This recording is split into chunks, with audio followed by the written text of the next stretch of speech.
സഭാപ്രസംഗൻ്റെ പുസ്തകം 3-ാം അധ്യായം 1-2. എല്ലാറ്റിനും ഒരു സമയമുണ്ട്, എല്ലാ കാര്യത്തിനും ദൈവവചനം പറയുന്നു ഒരു സമയമുണ്ട്.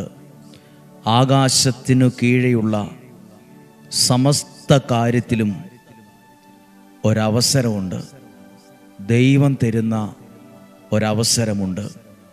2-ാമത്തെ വാക്യം, ജനിക്കാൻ ഒരു കാലം, മരിക്കാൻ ഒരു കാലം, നടാൻ ഒരു കാലം, നട്ടത് പറിക്കാൻ ഒരു കാലം.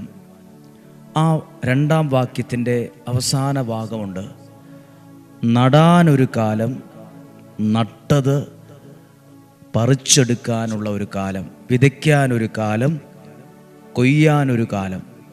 2035 എന്താകണം എന്ന് തീരുമാനിക്കുന്നത് 2035 വർഷമല്ല, 2025 ആരംഭിച്ചതാ, അല്ലെങ്കിൽ പ്രാർത്ഥിച്ചൊരുങ്ങി പരിശ്രമിച്ചതാ 2035 എത്തുന്നത്. നമ്മൾ ഇന്ന് നടുന്നതാണ് 2030, 32, 33, 35 ഒക്കെ ഫലമായത് പറിച്ചെടുക്കാൻ കഴിയത്തുള്ളൂ. എൻ്റെ മനസ്സിൽ വന്ന ഒരു ബോധ്യമാണ് നിങ്ങളോട് പ്രസംഗിക്കുന്നത്. ഇന്നെന്താണോ പ്രാർത്ഥിക്കുന്നത്, ആഗ്രഹിക്കുന്നത്, പരിശ്രമിക്കുന്നത്, അതാണ് വരും വർഷങ്ങളിൽ നിങ്ങൾ അനുഭവിക്കാൻ പോകുന്നത്. ഇപ്പോൾ ഒരു മാതാവോ പിതാവോ അവരുടെ മകനെക്കുറിച്ച് മകളെക്കുറിച്ച് ഒരാഗ്രഹം എഴുതി വെച്ച് പ്രാർത്ഥിക്കുമ്പോൾ ഞാൻ വിശ്വസിക്കുന്നത് ആ ആഗ്രഹത്തിൻ്റെ മേൽ ദൈവം പ്രവർത്തിക്കാൻ തുടങ്ങും, ദൈവം ഇടപെടാൻ തുടങ്ങും.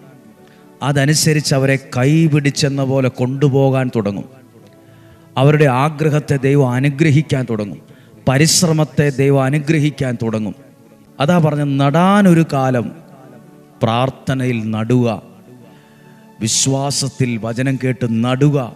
എങ്ങനെയാണ് നടുന്നത്? കർത്താവേ, ഈ വചനം കേൾക്കുന്ന എൻ്റെ ആഗ്രഹം ഇന്നതാണ്.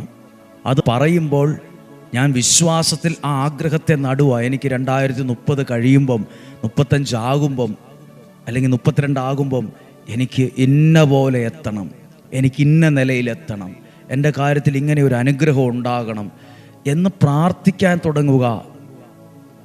നടാനൊരു കാലം, നടുകയാണ്.